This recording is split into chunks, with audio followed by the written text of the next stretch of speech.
You were not quitting because you were bad at it, you were quitting because you treated the first few reps like the final version of yourself. Most people do not quit because they are actually bad at something. They quit because they tried once, or twice, or 10 times, and they treat that early version like it revealed the truth about them. You make one bad video and now you think I'm not meant for this. You have one awkward conversation and now you think I'm just awkward. You get rejected once and now you think I'm not attractive. You try to learn something new, and because you are not good immediately, you assume that this is the final version of what you're capable of. But that is the mistake. That was not the final product. That was a rep. And once you understand that everything is reps, your whole relationship with failure changes. Because now a bad attempt does not mean I suck, it means I got information. I call this the final product trap. The final product trap is when you take the first version of yourself doing something and treat it like the finished version. And most people do this without realizing it. They post one video, it gets no views, and they think nobody cares what I have to say. They go to the gym for 1 week, feel weak, and think I'm not a fitness person. They try to read a book, lose focus, and think I'm not smart enough. They try to talk to somebody they are interested in. It does not go perfectly, and they think, see, I knew I could not do it. But the problem is not that they failed, the problem is that they turned one rep into an identity. That is where people get stuck, not in the failure itself, in the meaning they attach to the failure. I was thinking about this because of something simple, my signature.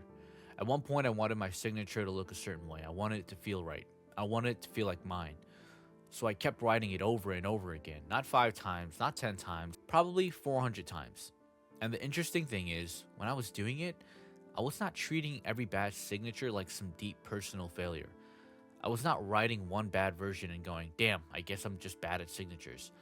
I should never sign my name again. That would sound ridiculous. I would look at it, notice what felt off, adjust it, and write another one. Maybe the line looked weird. Maybe the angle was off. Maybe one letter looked too forced. Maybe it did not flow naturally, so I corrected it. Then I did another rep, and another rep, and another rep. And eventually, after enough attempts, it started to become mine. Not because I was magically talented at writing a signature, but because I gave myself enough reps to figure it out. And that is the part we forget. With small things, we understand reps, but with things that actually matter to us, we panic. If you are practicing a signature, you understand that the first version is supposed to be bad. If you are shooting a basketball, you understand that not every shot goes in, unless you're Stephen Curry. If you are learning piano, you understand that the first lesson is going to sound rough. But when it comes to our identity, our dreams, our confidence, our social life, our content, our goals, suddenly we expect ourselves to be polished immediately. That is insane. I would never tell someone you played piano badly on your first day, so you were not meant to play piano. You would never tell someone your first workout was weak, so you were not meant to get in shape. You would never tell someone your first video was awkward, so you were not meant to create. But we say that to ourselves all the time, and that is why people never improve. Because they do not stay around long enough to collect the reps. They want the confidence that only comes from repetition, but they quit before repetition has a chance to build it. The real question is not, am I good at this right now? The real question is, am I willing to be seen while I am still becoming good? That is the part most people cannot handle. They do not mind the idea of being successful.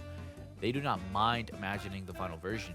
They like picturing themselves confident, skilled, respected, attractive, disciplined, creative, successful, but they hate the messy middle. They hate the part where the video feels awkward. The voice sounds weird. The edit is not perfect. The confidence is not fully there. The social skills are shaky. The first attempt does not match the vision in their head. And because it does not match the vision, they think something is wrong. Something is not wrong, but nothing is wrong. That is what Rep 1 looks like. This applies heavily to content creation. A lot of people want to make videos, but they are secretly waiting until they sound like their favorite creator. They want the delivery to be perfect. They want the hook to be perfect. They want the lighting to be perfect. They want the idea to be perfect. They want the video to come out and immediately prove that they are meant for this. But that is not how it works. The first videos are not supposed to be proof that you are a finished creator. They're supposed to expose what needs work. Maybe the hook is too slow. Maybe the title is not strong enough. Maybe the pacing drags. Maybe the idea is good, but the way you explain it is too vague. Maybe the thumbnail does not make a stranger care. Maybe you spend too much time giving context instead of getting straight to the emotional point. That does not mean quit. That means you finally have something to correct.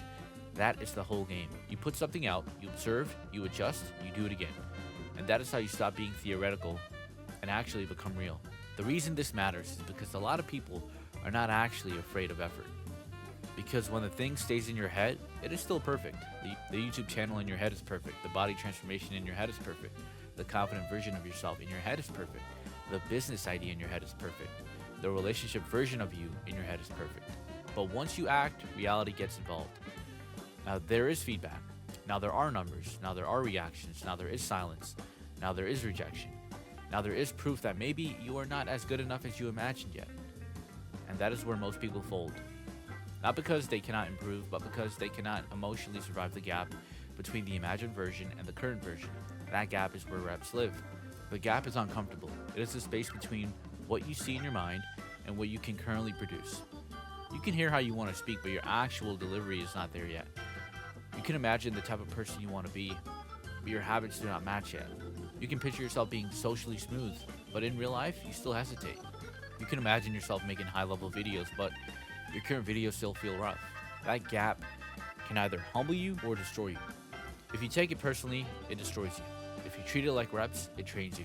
That is the difference. One person says, I'm not good enough, I should stop. Another person says, I'm not good yet, let me get another rep. Same situation, different identity. This applies socially too. You talk to someone and it does not go how you want it. You comment under someone's post and they ignore it. You try to make friends and the energy is not returned. Most people take that and freeze it in their mind. They turn one outcome into a full identity. I'm weird, I'm unwanted, I'm not that guy, I should have never tried. But again, that is the trap. That moment may be feedback. Maybe your approach needs work. Maybe your timing was off. Maybe the person just was not interested. Maybe it had nothing to do with you at all. But either way, it is still one rep. It is not a life sentence. The mature mindset is not pretending rejection does not sting. It can sting. The mature mindset is saying, all right, that happened. What can I learn? What do I adjust and how do I keep moving? That is how you become outcome proof, not by ignoring reality, by refusing to let one outcome own your identity. So here's the practical shift. The next time you do something and it does not go well, do not ask, what does this say about me? Ask, what does this rep show me? That one question changes everything because what does this say about me turns failure into identity. But what does this rep show me turns failure into information. Bad video? Do not say I'm not built for YouTube. Ask, was the hook weak? Was the title too boring? Did I take too long to get to the point? Bad conversation? Do not say I'm socially awkward forever. Ask, was I tense? Was I overthinking? Did I force it? Did I listen well? Bad workout? Do not say I'm weak. Ask, what do I need to repeat next time? Bad day? Do not say I lost all my progress. Ask, what knocked me off? That is how you build. You stop making every bad rep emotional evidence. You start making it useful data. Everything you want has a rep count attached to it. Confidence has reps, discipline has reps, speaking clearly has reps, making videos has reps, talking to people has reps, dressing better has reps, thinking better has reps, becoming the person you want to be has reps. And the biggest mistake you can make is judging yourself at rep 1 like you are supposed to look like rep 500. You are not bad at it. You are early. You are not finished, you are in the reps. And if you can stop turning every early attempt into a final verdict, you will give yourself something most people never give themselves, enough time to actually become good. So the next time you fail, get rejected, post something that flops, sound awkward, mess up, stumble, or feel like you are not there yet, do not make it bigger than it is. Say, that was a rep, then correct, then continue. Because the version of you that you keep imagining is not built by thinking about it, it is built by reps. Because the version of you that you keep imagining is not built by thinking about it. It is built by reps. Thank you guys so much for watching this video. If you guys do enjoy the video, make sure to hit that like button and subscribe to this channel for more content like this. Thank you guys so much for watching this video. It's your boy Anthony, and I'm out.